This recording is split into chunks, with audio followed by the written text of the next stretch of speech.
Nea, mana sarapannya? Tanyaku pada Nea yang sedang menyusui putra pertama kami yang berusia 10 bulan. Gak ada, Mas? Jawabnya enteng. Dia malah menyandarkan tubuh kurusnya pada sandaran kursi sambil memejamkan mata. Tingkahnya sangat membuatku emosi, padahal aku harus berangkat kerja. Tentu saja harus mendapatkan asupan makanan. Kalau tidak, penyakit lambungku akan kambuh. Kenapa nggak ada? Aku mau berangkat kerja ini. Decakku kesal. Hening. Nea tidak menjawab pertanyaanku. Dia malah tertidur sambil menyusui Daffa. Semakin membuatku kesal dengan tingkahnya. Masih pagi dia sudah ngantuk lagi. Hanya itu saja kerjanya di rumah, tidur. Brak! Aku menggebrak meja makan dengan keras sehingga menimbulkan suara gaduh. Daffa yang tadinya tertidur sekarang menangis. Mungkin karena dia terkejut. Nea sibuk mendiamkan Daffa. Dia berusaha menyusui kembali agar Daffa kembali tertidur. Jadi istri nggak becus. Kamu tahu aku ada penyakit asam lambung. Jadi nggak bisa makan telat. Tapi kamu malah tidak menyiapkan sarapan. Kamu mau aku sakit, ha? Bentakku geram. Nea masih diam tidak menanggapi semua ocehanku. Semakin membuatku kesal dan geram. Kamu dengar enggak? Teriakku lagi diiringi dengan tangisan Daffa yang semakin menjadi. Ini lagi, bayi cengeng. Taunya nangis terus. Siang nangis, malam nangis. Lama-lama stres aku pulang ke rumah ini.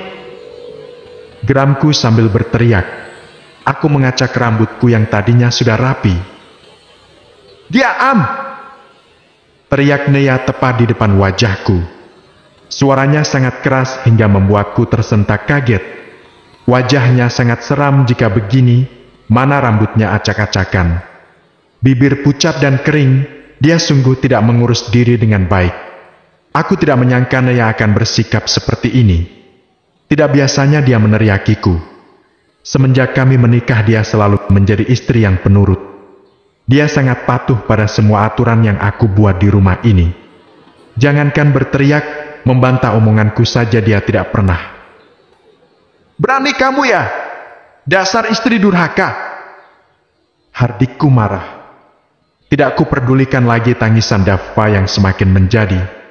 Gara-gara dia aku selalu bertengkar dengan Nea. Semalaman Daffa menangis, apa kamu peduli? Enggak. Karena tidur lebih penting buat kamu, Mas. Badannya panas karena giginya tumbuh. Jadi wajar jika dia menangis sepanjang malam. Gusinya bengkak. Aku bergadang semalaman menjaga dia.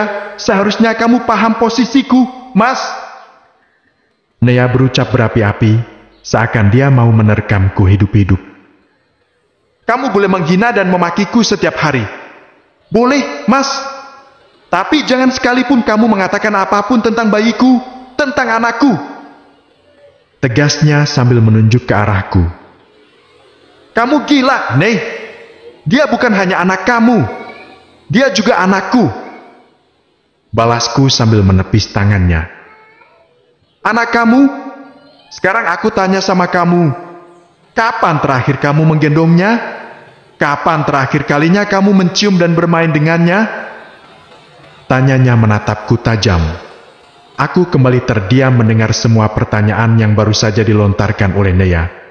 Karena semua pertanyaannya barusan tidak ada jawaban yang berarti. Semenjak Daffa lahir, entah berapa kali aku menggendongnya. Hanya beberapa kali aku bermain dengannya. Itu pun saat Nea sedang mandi atau ke WC. Tapi itu semua tidak sepenuhnya salahku. Karena aku sudah capek bekerja banting tulang. Untuk mereka, untuk Nea dan Daffa. Karena sepenuhnya tugas menjaga anak dan mengurus rumah itu kewajiban istri. Kenapa kamu diam, Mas? Kamu bingung mau jawab apa kan? Karena memang kamu tidak pernah menganggap kami berharga. Lanjut Nea lagi. Kembali dia mencium kening Daffa dan membawanya ke dalam kamar. Meninggalkan aku sendiri dengan masalah yang belum terpecahkan. Sekarang dia malah memojokkanku. Aku tidak menggendong Dava karena aku capek kerja. Seharusnya kamu paham itu. Aku pergi pagi pulang sore. Demi siapa? Demi kalian. Dengan langkah cepat aku mengikuti Nea dan Dava yang sudah berada di dalam kamar. Kulihat Nea membaringkan Dava di atas tempat tidur dan kembali menyusuinya. Nea tidur miring membelakangiku. Tangannya mengusap mata berkali-kali. Mungkin dia menangis. Kuraup udara sebanyaknya, dadaku terasa sempit.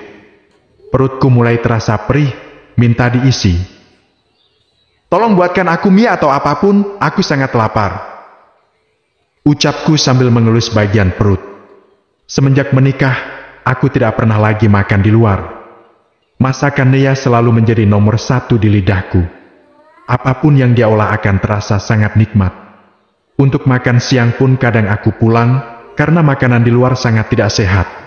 Aku sudah terbiasa dilayani olehnya. Jadi aku merasa tersisih saat Dava lahir ke dunia. Bukan aku tidak menyayangi anakku sendiri, hanya saja aku merasa dikesampingkan. Seperti sekarang. Nei! Aku kembali memanggil Nea. Tapi dia sama sekali tidak menanggapiku. Sebentar. Jawabnya sambil bangkit dari tempat tidur. Dava terlihat sudah tidur. Aku kembali mengikuti langkah Nea ke dapur. Dia membuka rice cooker dan mengambil nasi dari sana. Kemudian dengan cekatan dia menggoreng nasi hingga baunya menguar, membuatku semakin lapar. Setelah semua terhidang di atas meja, aku dengan cepat melahapnya. Untung saja masih ada waktu untuk ke kantor. Kalau tidak aku akan kena denda. Mas, uang belanjanya sudah habis. Ucap Nea saat aku sedang memakai sepatu di teras rumah. Belum juga sebulan, udah habis. Kamu jangan banyak jajan. Ucapku sambil melihatnya menyapu lantai. Selalu seperti ini, dia akan diam jika aku memarahinya. Aku akan mengoceh sendiri sepanjang waktu, dia akan tetap diam. Kadang aku kesal, seakan semua yang aku katakan tidak berarti. Nih, hemat. Cari uang itu capek. Tekanku lagi sambil mengulurkan uang 100.000 padanya. Tapi pampers Dava habis. Mas, beras dan ikan juga nggak ada. Protes Nea saat aku hanya memberikan uang 100.000. Beli acaran aja dulu, sampai awal bulan nanti. Jangan banyak protes. Bentakku kesal. Dia pikir enak apa cari uang 100.000. Seperti biasa, Nea akan mengambil uang itu sambil meraih tanganku untuk dicium. Man, kamu mau berangkat kerja? Tiba-tiba terdengar suara ibu yang kini sudah berada di depan kami. Rumah ibu memang tidak jauh dari sini. Hanya sekitar selang 3 rumah. Jadi ibu sering ke sini jika butuh sesuatu. Iya, Bu, ini mau berangkat.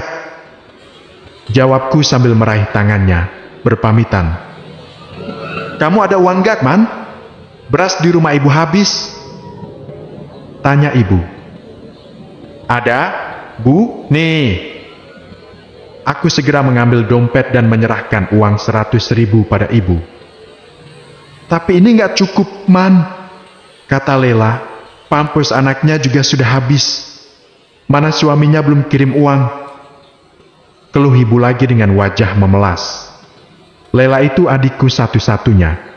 Aku hanya 2 bersaudara. Kami dibesarkan oleh ibu seorang diri, karena kata ibu, ayah sudah meninggal saat kami masih kecil. Tapi sampai sekarang aku tidak tahu di mana makamnya berada. Lela juga sudah menikah, tetapi dia masih tinggal sama ibu karena belum punya rumah sendiri. Sedangkan suaminya bekerja di negara seberang, sebagai TKI. Lela sama dengan Nea, tidak bekerja. Jadi hanya uang kiriman dari suaminya yang dia harapkan. Kulihat wajah Nea mulai masam ketika ibu meminta uang untuk pampers anak Lela padaku. Tapi apa urusannya? Bagaimanapun Lela adalah adikku satu-satunya. Tidak mungkin aku mengabaikannya dan tidak membantu ketika dia sedang sulit begini. Dompet yang tadi mau aku masukkan ke dalam saku celana, kembali kuambil. Aku memberikan uang 100.000 lagi pada ibu. Untuk pampers Diki, ucapku pada ibu. Terima kasih ya, Man, ucap ibu sumringah. Apaan sih, Bu? Makasih segala, gimana pun kan ibu dan Lela masih menjadi tanggung jawabku. Jawabku yang semakin membuat ibu tersenyum. Brak, aku dan ibu sangat terkejut saat pintu rumah ditutup oleh Nea. Benar-benar tidak sopan, padahal ibu masih di sini. Untung saja aku sudah terlambat ke kantor, jika tidak sudah aku beri pelajaran padanya. Ketika istri berhenti peduli. Part kedua. Hari ini aku merasa sangat lelah sekali. Karena banyaknya pekerjaan, terpaksa aku harus membawa pulang ke rumah. Setelah sampai ke rumah, aku melihat ada sandal ibu dan Lela di depan. Tumben mereka ke sini, pikirku. Karena ini sudah hampir maghrib. Biasanya mereka ke sini jika hanya perlu denganku. Karena dari dulu ibu tidak menyukai Nea. Menurut ibu aku lebih cocok dengan Intan, anak temannya. Tapi aku bersikukuh untuk tetap menikah dengan Nea. Karena Nea adalah tipe perempuan yang patuh dan baik.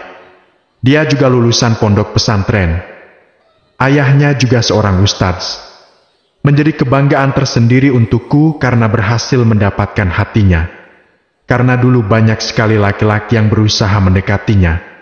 Dari mulai para donatur pesantren, sampai para ustadz di sana. Tetapi aku yang dipilih oleh Nea. Kami hanya minta sedikit, besok kamu minta uang lagi sama Rahman buat beli. Terdengar suara ibu yang berteriak dari dalam. Kamu jangan macam-macam ya, Nea. Dengar, kamu hidup juga dengan biaya abangku. Lela juga berteriak menyebut-nyebut namaku. Itu kewajibannya, karena aku istrinya. Sahut Nea dari dalam. Aku segera melepaskan sepatu dengan cepat. Penasaran dengan semua yang terjadi, karena selama ini mereka tidak pernah bertengkar. Entah tidak pernah atau aku yang tidak tahu. Ada beberapa tetangga yang mengatakan jika mereka sering melihat Lela ke rumah. Datang dengan tangan kosong dan pulang dengan berbagai plastik di tangannya. Tapi aku tidak mau peduli. Karena bagaimanapun Lela adalah adikku. Lagian Nea juga tidak pernah mengeluh apapun tentang ibu dan Lela. Dasar menantu kurang ajar! Teriak ibu sambil melayangkan tamparan di wajah Nea. Plak! Ibu, kenapa ini? Tanyaku penasaran. Aku segera mendekati Nea yang masih memegang pipi dengan tangannya. Rahman, kakakmu kapan pulang? Tanya ibu gugup. Wajahnya terlihat pias dan was-was. Begitu juga dengan Lela. Dia terkejut melihatku yang tiba-tiba datang. Aku tanya, kenapa ini? Kenapa ibu sampai nampar Nea? Tanyaku lagi sambil melihat Nea yang masih terdiam. Kamu gak apa-apa? Tanyaku lagi pada Nea. Kupegang kedua pundaknya dengan sedikit menunduk. Gak apa-apa, Mas. Udah biasa. Jawab Nea ketus sambil melihat ke arah lain. Dek, sudah biasa? Berarti selama ini. Apa maksud kamu sudah biasa? Kamu jangan coba-coba fitnah saya di depan anak saya sendiri ya. Ucap ibu menyela ucapan Nea. Kenapa ibu tampar Nea? Tanyaku lagi untuk kesekian kali. Kini pandanganku beralih pada ibu dan Lela. Karena dia kurang ajar pada ibu. Jawab ibu sambil melipat kedua tangannya di depan dada. Iya, Mas. Dia tidak segan-segan untuk menjawab semua nasihat ibu. Jelas Lela lagi sambil menunjuk ke arah Nea. Kulirik sekilas ke arah Nea. Tapi dia hanya diam saja. Tidak ada niatan membela diri atau menyela omongan Lela.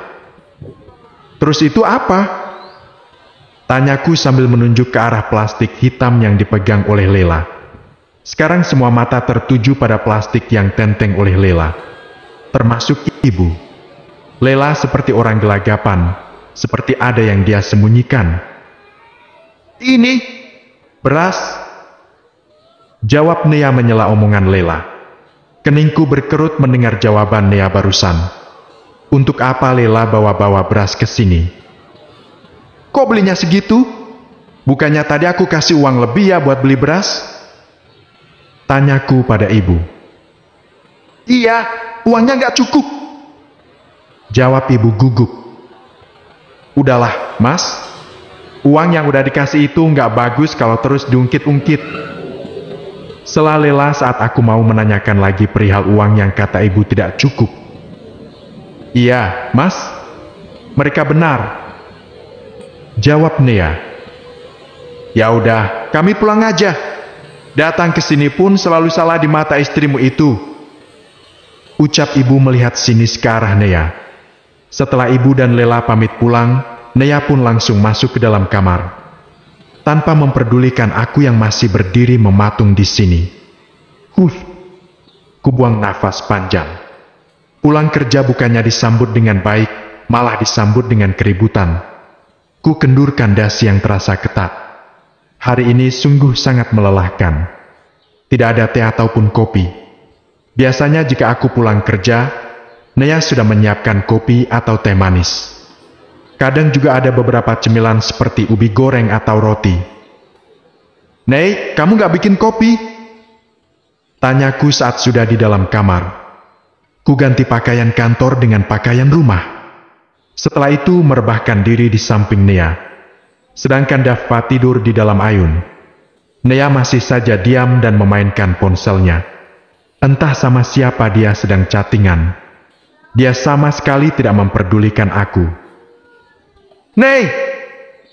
Bentakku geram. Dava tidur! Jangan ribut! Ketus Nea membalas bentakanku. Kamu kenapa sih? Akhir-akhir ini kamu berubah tahu nggak? Kamu udah kayak bukan Nea yang aku kenal. Gumamku melihat heran dengan tingkah Nea yang berubah. Dulu dia tidak begini. Seakan dia sekarang berhenti peduli padaku. Waktunya lebih banyak dihabiskan untuk Dava dan ponselnya. Apa jangan-jangan benar kata ibu, kalau Nea punya laki-laki lain selain aku? Selama ini aku selalu menyangkal semua tuduhan ini ibu untuk Nea. Karena bagaimanapun aku yang paling tahu Nea. Dia wanita yang setia. Tidak mungkin dia mengkhianati kepercayaanku. Kopi habis? Ucap Nea. Kan bisa kamu buatkan aku teh? Sahutku lagi. Nea bangkit dari tidurnya dan menaruh ponsel di atas nakas. Lalu dia pergi ke dapur. Aku seperti tidak mengenalnya lagi. Tiba-tiba terlintas di dalam pikiranku untuk mengecek ponselnya. Entah mengapa aku penasaran dengan isi ponselnya. Dulu aku tidak pernah mengecek ataupun curiga dengan Nea. Tapi karena sikap Nea yang berubah drastis membuatku semakin penasaran. Kurai ponsel dan menyalakannya. Soal ternyata pakai kode. Rasa penasaranku semakin membuncah. Sejak kapan Nea membuat ponselnya menjadi barang privasi? Akan aku tanyakan jika nanti dia kesini. Ini tehnya. Ucap Nea sambil meletakkan satu gelas teh yang masih mengeluarkan asap yang mengepul. Segera kurai gelas yang dia sedih barusan dan aku menyemburkan isi teh yang aku minum barusan. Nei, kamu ngajak ribut ya? Teriakku sambil menaruh kembali gelas yang berisi teh pahit buatan Nea. Tanpa menjawab, Nea terus saja mengayun Dava yang sedikit bergerak karena suaraku yang keras. Gulanya habis. Jawab Nea masih dengan gaya cueknya.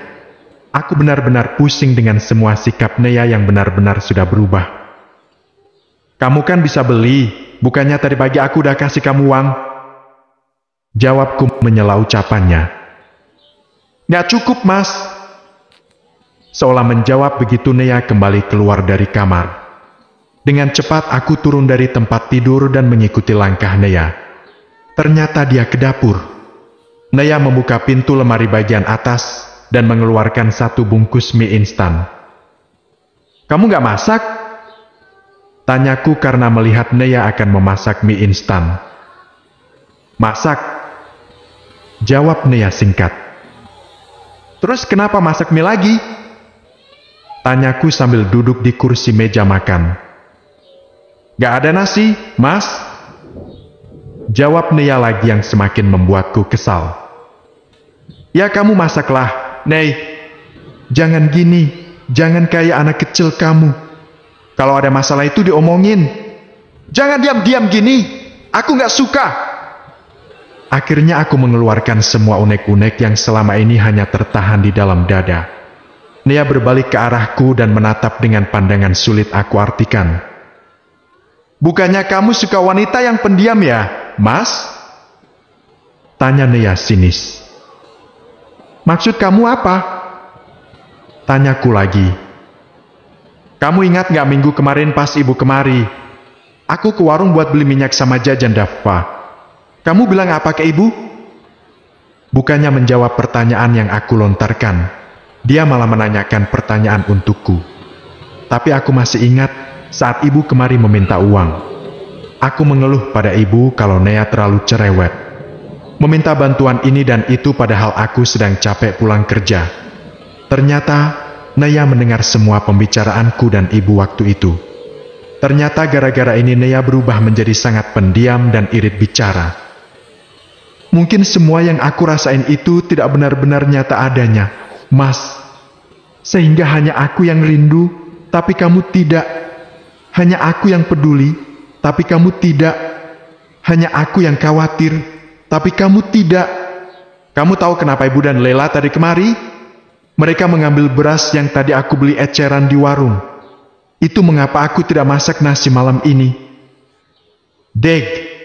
Bagai disambar petir rasanya saat mendengar semua keluhan Nea. Benarkah semua tuduhan yang dikatakan oleh Maya tentang ibu dan Lela?